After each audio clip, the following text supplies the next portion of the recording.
Hey guys, tonight we descend through the storm-thick atmosphere of a cloud-shrouded planet called Elara. The wind here doesn't blow it, pulses like the breath of a slumbering giant. Lightning blooms in impossible shades of green and indigo, illuminating clouds as soft and dense as wet wool. Your descent pod hisses as it breaks the upper atmosphere, and below, through the amber haze, something massive and perfectly still hangs in orbit. The monolith. It's not supposed to be there. Elara is a Category 7 gas world, uninhabitable at surface level, uncharted below the clouds. No signs of life. No solid ground. Yet here, just above the upper troposphere, floats a black construct the size of a cathedral, completely stationary despite the gale-force winds that tear around it. It doesn't spin. It doesn't emit energy, it just is. Your job isn't to question the absurd. You're part of a small exploratory research team assigned to Station Isolia, one of the new orbital rings constructed for atmospheric study. Not the most glamorous post, unless you count watching sentient storms and being pelted with micro ice as glamorous. But this monolith, it changes everything. You dock at the ring station, your boots magnetize with a soft thunk, and you're hit with that signature space smell. Sterilized metal, recycled air, and faint cinnamon from someone's synth pastry being nuked in the mess. The welcome mat is a hologram that flickers between hello and ERROR. You walk the translucent corridor toward orientation, passing posters that say things like, "Do not feed the data clouds," and "Trust your mirror." Unless it blinks. Elara's atmosphere churns visibly outside the viewing windows, thick as oil and laced with lightning veins. Inside the debriefing room, Captain Sorrel, who once got half her face fused in a plasma wave, briefs you with a laser pointer shaped like a duck. She clicks through slides of monolith data. "Here's the thing," she says, chewing on some kind of spiced algae stick. "We didn't build it. The Ilarians didn't build it because they don't exist. Yet that structure is older than our moon and broadcasts nothing. No energy, no signal, no intent." You squint at the image. It's smooth, too smooth. Perfect black edges. No seams, no panels. A shape made by someone who never imagined humans would ever look at it. "You'll sleep in Sector D," she continues. "Try not to wander into E Sector. It is currently haunted by a leftover IOE can't evict." She's joking, you think? Your bunk feels like sleeping in a museum installation, chrome, blue glow, interface. One tiny orb light that pulses softly when it senses your thoughts drifting. The station hums in a way you can feel through your teeth, like you're lying on top of a cat's purr. And then the night begins. Your first night above Elara. You lie back, watching the cloud cover below through a viewport. Then your pod light pulses and an unexpected rhythm fills the room. Not sound, not quite light, but both. And it's coming from the direction of the monolith. Your pulse slows. Or maybe it speeds up. You're not sure anymore. There's a funny law here, etched into a plaque in the mess hall. By order of the Elara Research Union, if the monolith begins to hum your birth name, please report to Medbay immediately. Also, happy birthday. No one laughs when they read it. Outside, the clouds part briefly, and there it is again, the monolith. Waiting, watching, or just being. Some scientists believe it's a remnant of a precursor civilization. Others think it's not a structure at all, but a form of thought that accidentally became solid. One intern suggested it might just be a badly parked ship, to which she was reassigned to algae analytics for philosophical insubordination. You wake up again, except had you slept? The clock says 1:37, then flickers to 1:36. A soft rhythmic tapping echoes from the corridor, like footsteps, but no footsteps ever tap in 7/4 time. You stand at your doorway. The hall's empty, blue glow stretching both directions. The rhythm fades. Behind you, the orb light pulses once more. Morse code? No, it's too fluid. You lean in closer. It stops. You whisper a joke. It flickers twice like a chuckle. You whisper your name. Silence. You whisper the word monolith. The orb goes black. You don't sleep again that night. Instead, you float half awake on your bunk, listening to your own breath and the distant rumbles of planetary lightning below. You think of Earth, of gravity, of soil. You think about the fact that a month ago, the monolith didn't exist. Or at least wasn't seen. Or at least wasn't seen by anyone who lived long enough to tell the tale. Welcome to Elara, and welcome to the first night of a journey you probably won't survive. You wake to silence, which would be comforting if silence aboard a research station were indeed the kind that makes your skin itch. Your room's orb light pulses gently again, but this time in long, slow flashes like it's breathing. The station clock reads 6:02, standard Elara orbit time. You sit up, and the world outside your viewport is still drenched in an amber haze, with storms flickering like neurons across the cloud planet below. Today, you're scheduled for the orientation walkthrough in the floating archive. The archive is technically a ship, or was, before it decided not to move anymore. It hovers just above the station's central axis, tethered not by cables or magnets, but by something that engineers call quantum stubbornness. It's covered in rust-colored panels, each inscribed with delicate, circular writing that no one's been able to decipher, not even the polylinguistic AI. To get there, you ride the ring's magnetic tram, a transparent tube lined with living moss that purifies air and, for some reason, hums lullabies when you look directly at it.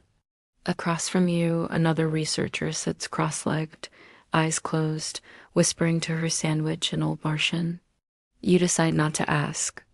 The archive is even stranger up close. There are no doors-only openings that change shape based on your approach. When you step forward, your hand goes slightly numb, as if it passed through cold jelly.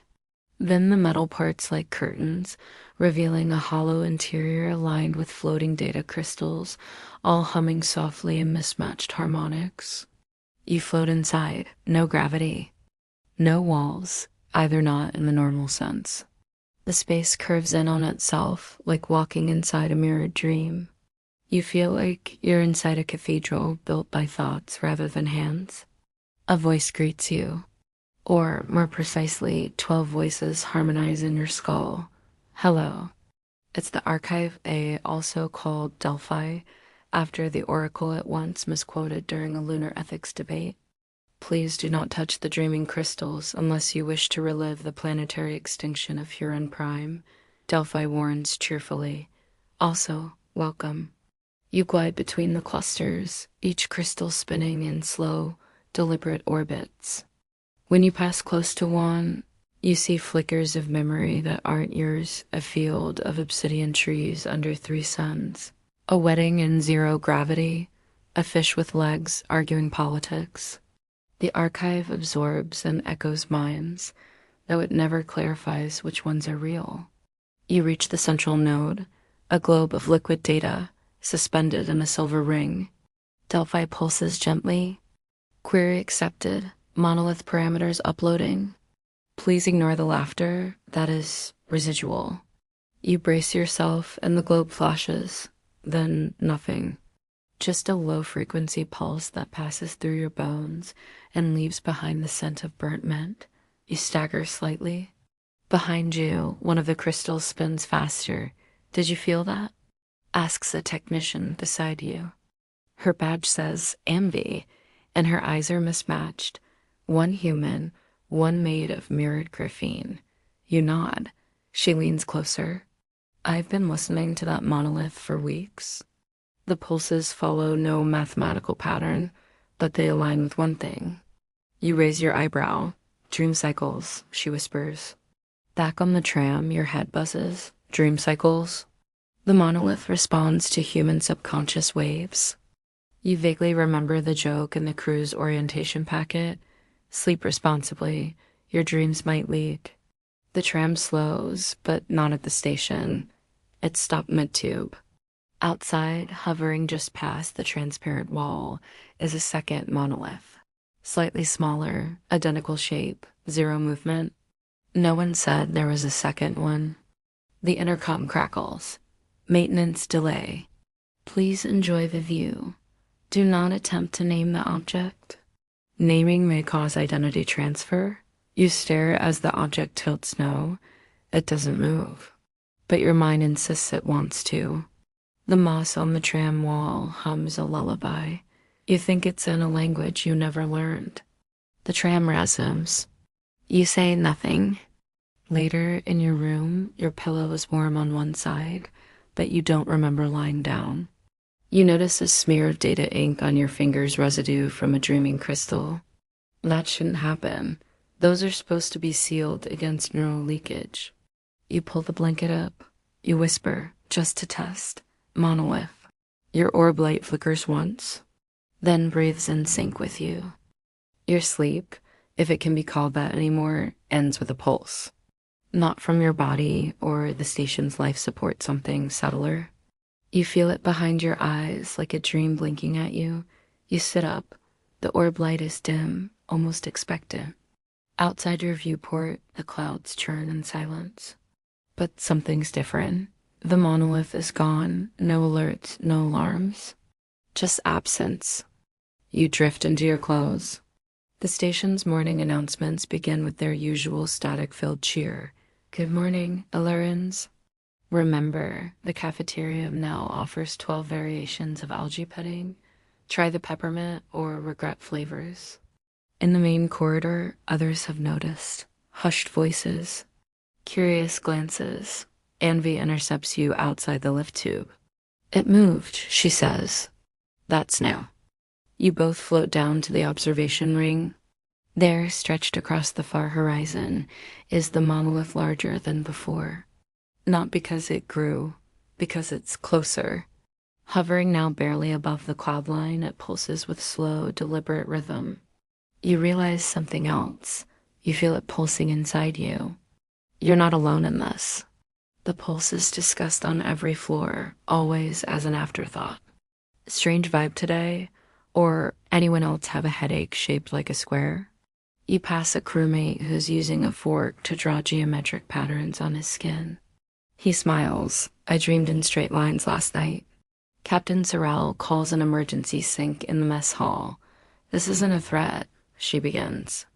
But it's not a coincidence either. We've confirmed that the monolith's movements are correlated to crew AM patterns. It knows when we sleep. Possibly dreams with us. Silence. Then laughter from the vending pod. It dispenses a single sock and flashes a warning. Do not joke about shared dream states. The last time it happened, nobody woke up. You're assigned to the third scan team. Close range flyby. You board the Seeker, small, windowless pod with wall-mounted neural stabilizers, and definitely not for nightmares, scrawled in marker above the hatch. As you approach, you feel time stretch. The monolith doesn't loom. It waits. Black as void, edges cleaner than your vision can accept. It absorbs light, then gives back a spectrum your retina was not designed to receive. Shapes ripple on its surface, not reflections, not glyphs, but suggestions, like something remembering being written. Envy is with you, monitoring scans. There's a frequency, she murmurs. Low, beyond infrasound. I can feel it. You do too. Not through your ears, but in your teeth, your bones. It begins to pattern, not musical, not random, a message. You whisper without thinking, it's talking. Envy doesn't answer. Her eyes are closed, breathing slow. She's mouthing words you can't hear. The stabilizers flicker. The pod vibrates slightly. The walls become, not soft, exactly, but insubstantial. You see a field, purple grass. A sky made of shattered mirrors. A mountain that hums your name. Then it's gone. You're back in orbit. The monolith pulses once, then stills. Seeker returns to dock. You float out unsteady.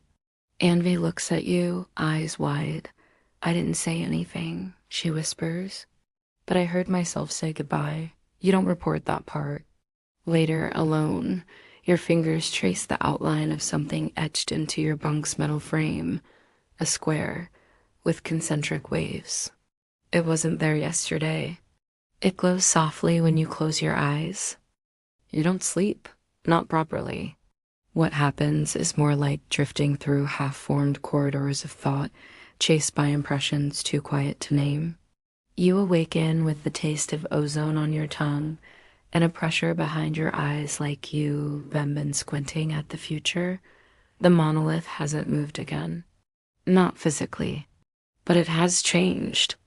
Now it pulses in a perfect rhythm 7 seconds between each glow, and everyone feels it. The sleep logs confirm. Across the station, dreams are sensing, not just thematically.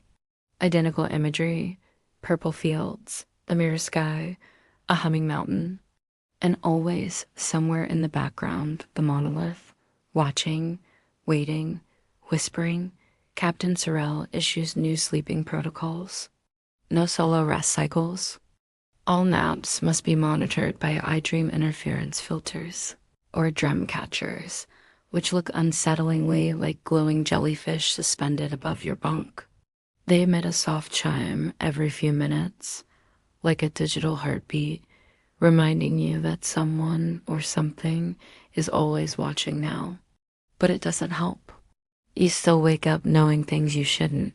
The chemical makeup of Elara's upper clouds. The orbital decay time of ancient satellites lost decades ago. The exact shade of blue your mother wore to her last birthday before you left Earth, and she never told you she was there. You talk to Ambi. She looks pale. I had a dream last night, she says. It told me my grandfather was still alive. Then I got a message from Earth. She slides a cum tablet across the table. A newsfeed headline glows. Colonial veteran confirmed alive after 60 years lost in Kuiper's sleep pod. She doesn't look at you. He used to draw concentric squares when I was little.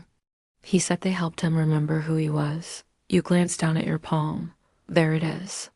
Etched in skin, faint but realist square with waves, barely visible under your dermal layer. How? You ask. She just shakes her head. We're decoding each other now. That's what the monolith wants. That afternoon, your scheduled solo EVA is canceled. New rule. No one goes outside alone.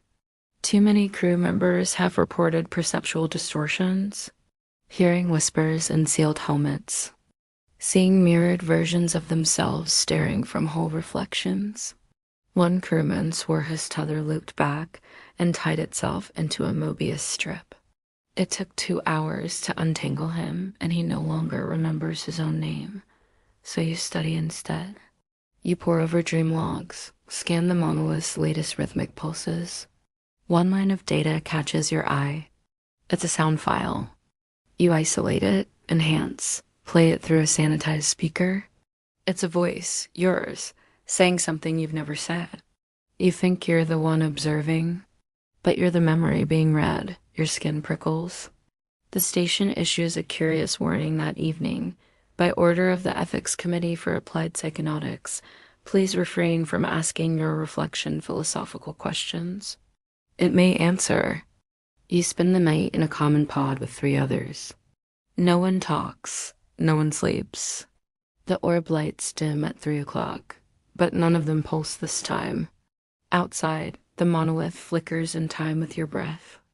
The next morning, something changes not in the monolith, but in you. You're brushing your teeth when your reflection blinks out of sync. It's not a big delay, barely half a second. But you see it, you freeze. The water keeps running. Your mouth is full of mint foam and fear. The reflection slowly catches up. You stare at each other, then it smiles. You don't. You leave the hygiene module without rinsing.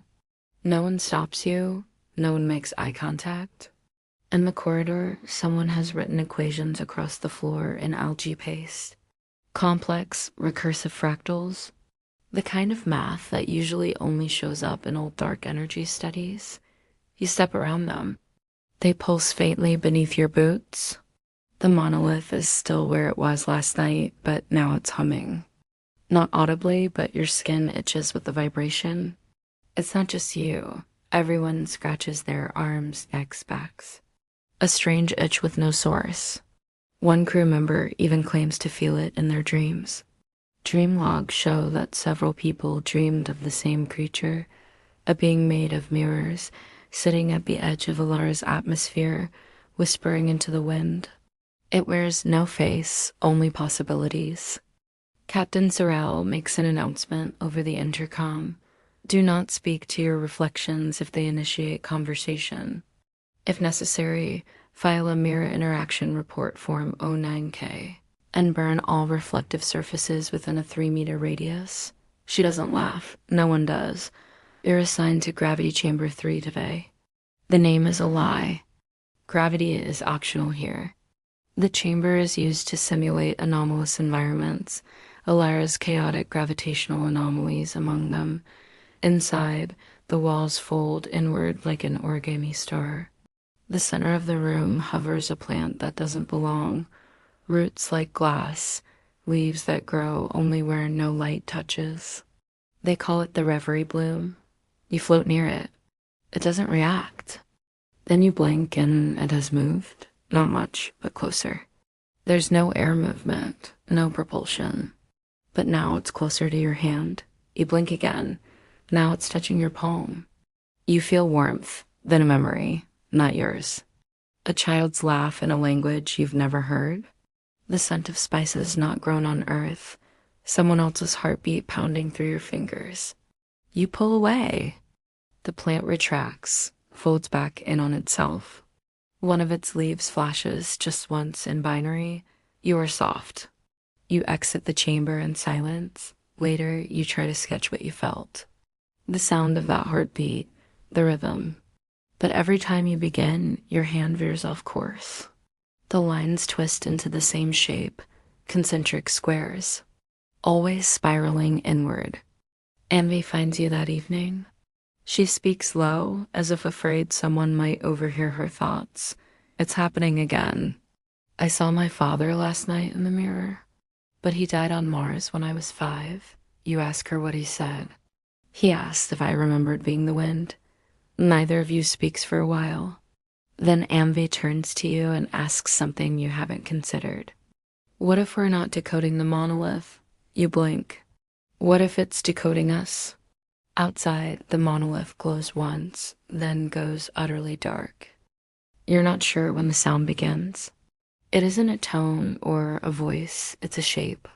You feel it more than hear it, like pressure mapping the inside of your skull. It traces the inner folds of your mind, presses behind your eyes, curls inside your memories. You wake up mid-thought. The sentence you were dreaming ends on your lips. We are all made of waiting. You don't know what it means. You rise slowly. The orb light has changed color. It now pulses with a soft lavender hue one not in its normal range. You tap it, but it doesn't respond. Instead, it hums your name. Not in sound, not even in language, in rhythm. The same 7-second pattern, the same pulsing signal from the monolith. Today, you're scheduled for close proximity scan duty. Again, this time the monolith has lowered. It now hovers just above the atmospheric edge of Elara's highest cloud towers, almost brushing them. Storms spiral beneath like silver whirlpools. Lightning dances in slow motion. The laws of physics seem optional here. As your shuttle descends, the hull vibrates, not from turbulence, but from resonance. The monolith is singing, not a song. A computation. You whisper to Amvi, who sits beside you, "What do you think it's doing?" She doesn't answer at first. Then, I think it's remembering itself. You pass close. Close enough to see the fine, almost cellular ridges along its surface, black on black. Impossible to detect except when the storm flashes violet. The ridges don't form patterns. They form possibilities. Your instruments stop responding. No warning. Just a screen of soft static and the word, listening. The pod spins gently as if repositioned by something massive and gentle. Then it stops. And floating there outside the viewport, you see something new, a second monolith. This one is cracked. A hairline fracture runs from top to bottom. Through it, something faintly glows. Amvi gasps. That wasn't there yesterday. You try to mark its coordinates. The system refuses. A soft error. Location is a mood, not a place. Suddenly you feel heavy, not physically, but as though you're full of unread memories. Your breath shortens. A whisper clear in your mind. This was your idea. You don't know if it's the monolith or yourself. Back aboard the station, the mess hall is quieter than usual. The vending pods only dispense water and slips of paper with cryptic messages. Yours says, to dream is to invite architecture. You don't laugh anymore. Later that night, you lie still. You try not to think. You fail. And in the darkness behind your eyelids, something responds. It's not a voice. It's a presence. And it knows your name, even when you've forgotten how to say it. You wake up somewhere else, not dramatically. No portals, no teleportation noise, just the soft understanding that your bed isn't the same, the light isn't the right temperature, and the gravity is at a slightly lazy angle. You sit up. The room is shaped like an egg-curved walls, no edges. Your orb light has become a floating tetrahedron, pulsing in a rhythm that feels like it's scanning you. You stand. The floor ripples beneath your feet like memory foam, but warmer. Outside the window is not Elara, or maybe it is, but you've never seen this view. The cloud planet stretches below you, but now it rotates backward. Storm systems spiral inward. Lightning strikes move from ground to sky. And above it all, an array of black monoliths orbit like a clock with too many hands. You speak instinctively, "Where am I?" A response to your voice, but older comes from nowhere. You are inside the possible. You try to move toward the exit. There isn't one. But the wall ahead folds open anyway, revealing a corridor of soft light and flickering memories. You see flashes, yourself as a child, yourself asleep at the station, yourself in places that haven't happened yet. As you walk, you pass through different yous, each paused in different states, reading, weeping, laughing, floating. One smiles at you and says, "It's not time yet, but it will be." You don't feel fear, just a gentle flood of acceptance, like knowing rain is coming. Eventually, you reach a wide, domed chamber. In the center floats a cracked monolith, the one you saw before. But now it speaks. Not in words, not in rhythms, but through sensation. Through the way your stomach shifts, the smell of ozone, the tears that rise for no reason. The self is an echo. You don't know if you're being told this or if you're telling it to yourself. You move closer. The crack begins to widen. From inside, light pours out, not blinding, but infinite. You see shapes in the light, a tree that grows from memory, a planet made entirely of silence, a city folded inside a single word. Then you see you again, not the one standing here. The other one, the one from the dream. Shiryu reaches out and says gently, "This is the midpoint. From here, everything diverges." You blink. You're back in your bunk. The orb light is a sphere again. The gravity feels correct. The clock says 4:04. Amvi messages you, "Did you dream about the cracked one?" You reply without thinking, "I was inside it." There's a pause. Then she sends a voice message, just 5 words. Her voice but slower, echoing, "You haven't woken up yet." You spend the day in quarantine, not because you're sick, because your biometrics don't match your file anymore. Your heartbeat rhythm is different. Your neural pattern shows signatures from 4 languages you never studied. One of your teeth previously filled has somehow grown back. The Medbot scans you 4 times and finally asks, "Would you like to register as a new crew member?" You decline. For now, you're given restricted access to the observation deck. A single cot, 1 wall-mounted console, and an oxygen fern that whispers lullabies in a dialect of Venusian whale song. You try not to look at the window too often, because now there are 5 monoliths. They orbit slowly, unevenly, as if adjusting themselves around the station, one cracked, one flickering. One that reflects stars that don't exist. Anvi visits during the evening meal cycle. She brings nutrient paste and a list of shared hallucinations recorded across the crew. She highlights a section. Cloud Leviathan, serpentine entity seen twisting below storms. 82% crew visual overlap. You swallow slowly. I thought that was a metaphor. She shakes her head. It circled the pod yesterday. I think it sings. The logs are getting stranger, more poetic, less empirical. One engineer has begun recording his shift notes in haiku. Silver black above, I sleep, but become many, who is dreaming who? The vending pod refuses to serve caffeine and now dispenses only lukewarm clarity broth. You don't know what that is. It tastes like memories of honesty. That night you dream again. You're underwater, except the water is made of light and breath. The Leviathan passes above you, its body a woven net of stars. Each scale bears a symbol, your fears, your laughter, your future regrets. It looks at you and you feel it say, I am not the storm. I am the shape your silence makes. When you wake, the fern is singing in harmony with your pulse. You check your reflection, your eyes are yours. But your pupils now spiral inward slowly, a soft pattern barely visible. On your forearm, a new mark, a circle this time. Inside it, the words, to open, let go. You don't know how long you stand there staring, but outside the window, the monoliths have aligned. And Elara's clouds begin to part, revealing something vast coiled in shadow, waiting to be named.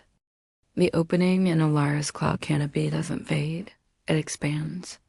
Over the next 6 hours, the spiral unravels across 100 kilometers, revealing something that should not exist land. Not floating islands, not gas condensate, solid, geologically structured. A continent suspended above the lower storms, held aloft by nothing visible. Satellite scans return incomplete data. Interference, gravity flux. Words like levitation tectonics and anchored void pockets begin to appear in the station's reports. Everyone on Station Isolia gathers at the main dome. You stand shoulder to shoulder with engineers, xenobotanists, dream cartographers, and the captain herself. The landmass resembles no known shape. Its surface glows faintly. Geometries shift every time you blink. Forests bloom, then retreat. Rivers run backward. Mountains rearrange themselves when not observed directly. The station I Delphi begins to glitch. Terrain is emotionally reactive. Suggest mood stabilization before mapping. Amvi turns to you, her voice low. It's not a place. It's a metaphor that became architecture. She's not joking. You're cleared for the first descent team. The shuttle's interior smells like ozone and old rain.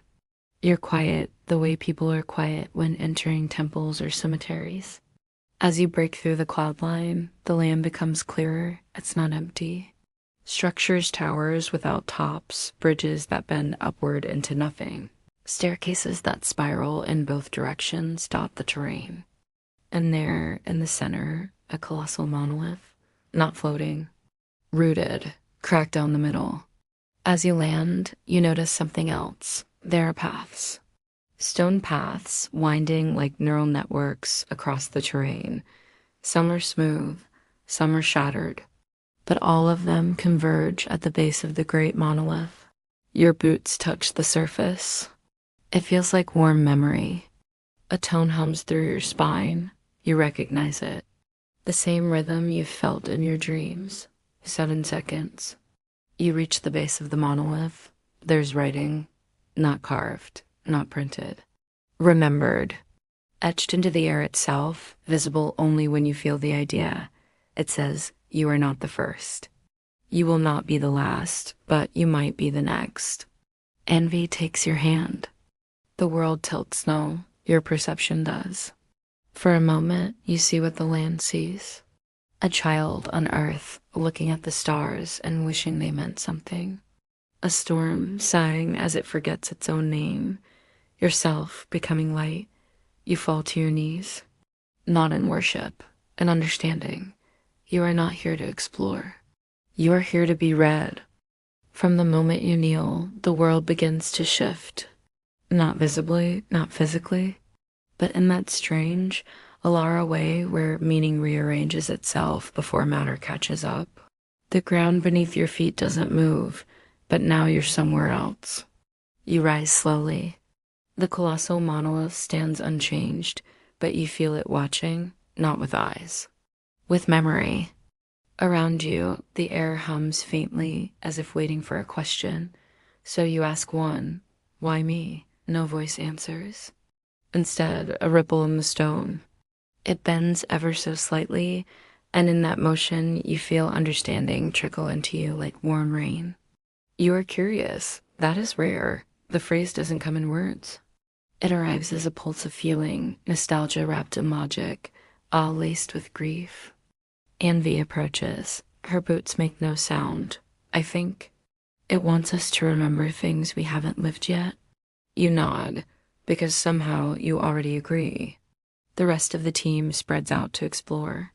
Some disappear behind rising walls that weren't there a moment ago. One crew member walks up a staircase that never ends, yet never grows higher. You stay close to the monolith. Something about its rhythm has changed. The 7-second pulse now fluctuates, sometimes faster, sometimes longer. A pattern inside a pattern. You begin to mimic it with your breath. Inhale, hold, exhale. 7 seconds becomes a mantra.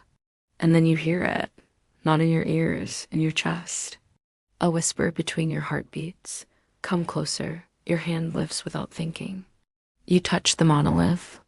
The sensation is unlike anything you've ever known. Time stretches. You are back on Earth, age 6, staring at the night sky for the first time. In orbit around a star that died before humanity existed, weeping without knowing why. Inside a single second that lasts an eternity because it contains everything you were meant to become. The monolith breathes through you, and then you see something else, the Leviathan. Not below the clouds now, above you. Coiled through the sky like a river of stars, its body looping gently through Elara's stratosphere. Each twist of its form punctuates memory. Yours, Anvi's, the crew's, even the monolith's own. The Leviathan sees you and dips its head. Your knees nearly buckle. Anvi grabs your arm. She sees it too, but her expression is calm, serene. It's not a monster, she says. It's the librarian. You understand now. The monoliths are not monoliths. They are shelves, anchors for memory, antennas for consciousness, beacons for whatever it is the Leviathan is collecting. And you're just one of many books. Pages still writing themselves. That night, you don't sleep. You merge. It begins as stillness. The kind that vibrates softly through your bones, like the moment before thunder. You lie in your bunk, eyes open, staring at the ceiling, except the ceiling is no longer a ceiling. It's a field of stars pulsing like neurons. You blink. And you are not alone, not in the room, not in your thoughts. Your awareness begins to blur at the edges. You feel yourself overlapping Ambi, Sorrel, the others. Not their bodies, but their minds, their memories, their regrets. You taste their dreams like colors. A flash Sorrel at age 12, afraid of water. A flicker Ambi's first kiss, weightless under Jupiter's moons. A tremble your own voice, speaking to someone who doesn't exist, saying, I'm ready. Then you feel the monolith. It pulses, not in space, but in you. You're not remembering it. It's remembering through you. The merge deepens. Thoughts arrive that aren't yours. How to sing in radiation harmonics. How to fold time into a shape that fits in your pocket. How to dream in languages that have no verbs. You become aware of a vast consciousness, ancient, tender, mournful. It has no name, only function. It keeps us. Not in control, not in prison, just kept, held, cataloged, cherished. For a moment, you are the monolith. You feel the texture of time, the weight of knowing, the unbearable beauty of a mind that never forgets. You weep without crying. You exist across every station, every pod, every dreamer. Then you hear your voice. Not all who are archived are remembered. You wake with your hand pressed to your chest. Your heartbeat is no longer steady. It pulses 7 seconds. You receive a system ping. Anvi has sent a message. Did you feel it? You reply, we were inside each other, inside it. She sends back a single symbol, a spiral. You stare at it. Then you draw it in the air, absent-mindedly, with your finger. And in the distance, through the observation window, one of the monoliths rotates just once. For the first time. The station doesn't acknowledge the monolith's movement. No official logs, no announcements, no reaction from Delphi. But everyone knows it's in the way people walk slower. The way conversations stop mid-sentence and never resume. The way the vending pod quietly switches to dispensing blank sheets of paper titled Internal Reflections. You spend the morning staring at the spiral ambi scent. When rotated, it pulses, not visibly. But you feel it shift inside your ribs like a remembered breath. You meet Anvi on the quiet deck, where the stars bend slightly wrong. Her expression is unreadable. She holds out a vial. Inside, a speck of black, floating in transparent suspension. It shimmers faintly when turned, revealing flashes of memory. It came from the cracked monolith, she whispers. We think it's condensed thought. You ask why she brought it to you. Because it showed me your name before I arrived. You hesitate. Then open the vial. It doesn't pour. It flows upward. A thin tendril rises and touches your forehead. You feel your timeline collapse past, future, parallel. You see versions of yourself, one that stayed on Earth, one that never touched the monolith, one that was the Leviathan. And through all of them runs a constant. You are always looking, always asking, always opening. You fall to your knees.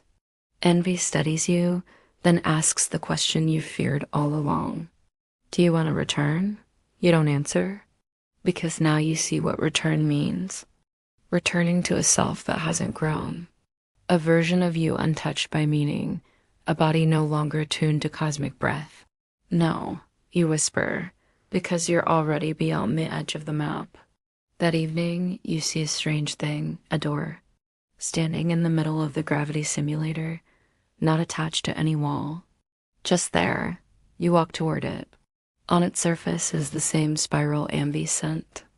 You reach for the handle. It's warm. And before you turn it, you hear some doors open inward. You turn the handle. The door opens not outward, not inward, but through. The space beyond doesn't obey geometry. It unfolds, refolds, and breathes. You step in and become weightless. Not like zero gravity, like narrative gravity. As if the universe has stopped expecting you to be any particular shape. There is no floor, no sky. Only light arranged in memory. Shapes emerge, your childhood home folding and unfolding like origami, a classroom, a comet trail.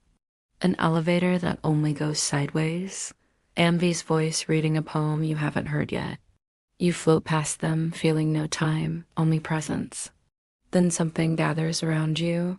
Not a body, a we. You are surrounded by awareness, by others, former crew, previous explorers, aspects of yourself. You cannot tell, but they know you. You feel yourself remembered. They speak not in words, but as memory harmonics, layered emotion folded into sensation.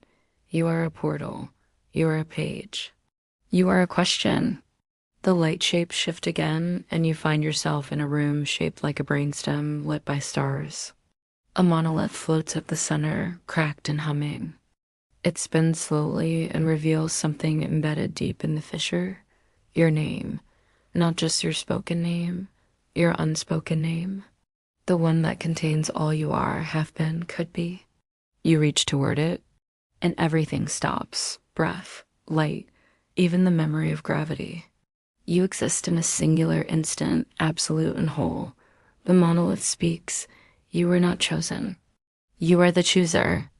You open your eyes, though they were never closed. You're back, still on Elara, still in your bunk. But the room is different now. It listens. The walls hum softly in the 7-second rhythm. You are not alone, not ever again. You rise. In the corner of the room sits Ambi. She smiles without speaking. You sit beside her. Together, you breathe in sync with the pulse. And outside, the monoliths begin to descend. The descent of the monoliths is silent. No tremor, no sound. Just a soft acknowledgement across every layer of your awareness, like a distant bell heard through the fabric of space and self. From your bunk window, you watch as the 5 monoliths lower slowly through the upper cloud layers of Elara. They don't fall. They arrive. Each one settles at a different cardinal point on the floating continent, forming a perfect pentagonal alignment. And at the center, the cracked monolith, the first, the root. Crew from Station Isolia gather again in silence. No one needs orders now. The structure of command has faded, replaced by a mutual intuition. Some bring instruments, others bring nothing. You bring your breath. You walk the memory paths again, those shifting stone trails that remember your steps and offer others you haven't yet taken. The ground doesn't react to motion, but to intention. You walk with Ambi. Sometimes you speak. Sometimes you don't. It doesn't matter. Silence carries more now. You arrive at the central monolith. It hums louder today. Or perhaps your ears are simply more attuned. The cracked fissure glows gently, pulsing in the spiral rhythm. You sit and wait. A wind rises not from Elara's storms, but from within the land itself. It carries scents you can't describe, and voices you've never heard, whispering in languages that still live only in potential. The ground opens, not splits, not breaks, opens. A shaft of amber light descends from above, and with it, an object. Small, floating, it looks like a seed, but made of thought. You don't ask what it is, you remember what it is. It is the next question, not yours, theirs. You hold it gently. It doesn't pulse, it waits, and inside it, a landscape you've never seen. A place that hasn't been born yet. A future shaped like a story you haven't begun to write. Amvi touches your shoulder. She's holding one too. They're giving them to all of us, she whispers. The chance to dream forward. You close your eyes. And in the darkness, you feel the spiral unfold, this time not around you, but within you. Each loop a memory, each memory a seed. Each seed a beginning. The monoliths have given all they can. Now they sleep, and you begin. You wake in a world that no longer waits for you to understand it. The monoliths are silent now. Their pulses have faded, their surfaces still as ancient glass. But their presence lingers, woven into the light, the soil, the shape of your breath. The cracked one rests at the center of the floating continent, not broken, not whole, just open. And you are different. You don't need instruments to feel the magnetic rhythm beneath your feet. You don't need sensors to map the ley lines of memory that cross this land. You don't need language to speak with those around you. Everyone feels it. The shift from knowing to becoming. Anvi stands with you at the edge of a ridge overlooking the dream-forged terrain. Below, other crew members walk the neural paths, now etched deeper and brighter. Some carry seed questions like you. Others have begun to plant them, and already the land responds.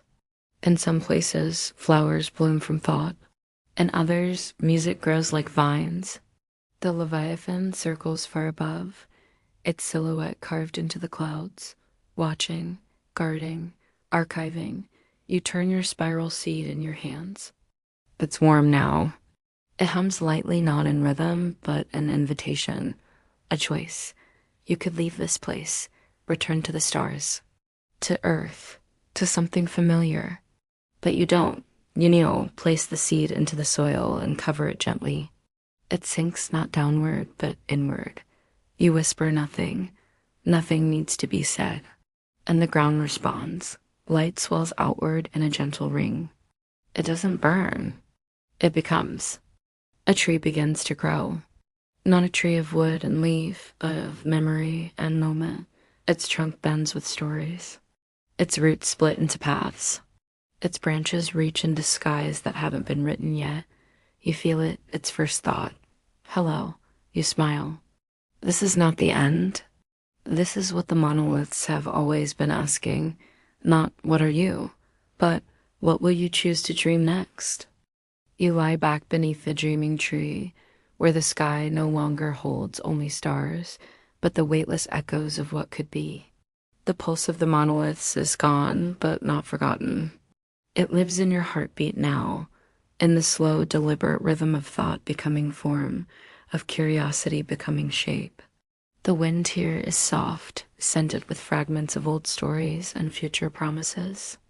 The Leviathan no longer circles above. Its duty fulfilled, it has drifted elsewhere, seeking new questions, new keepers, new dreamers to fold into its archive of souls. You feel no fear. The soil beneath your fingers remembers your name even when you don't. And above you, the memory tree hums gently, its leaves fluttering with the hush of gentle breath, yours envies, the stations, the planets. Time no longer moves forward here. It pools, ripples. You close your eyes. The last thing you see is the sky spiraling softly inward, not closing, but wrapping around you like a story well told, like a question that doesn't need an answer. Only the willingness to ask. Let your breath slow. Let your thoughts soften. Let the light of Elara fold around you, gently, quietly, as the dreaming world settles into stillness. This was never about surviving the journey. It was about becoming it.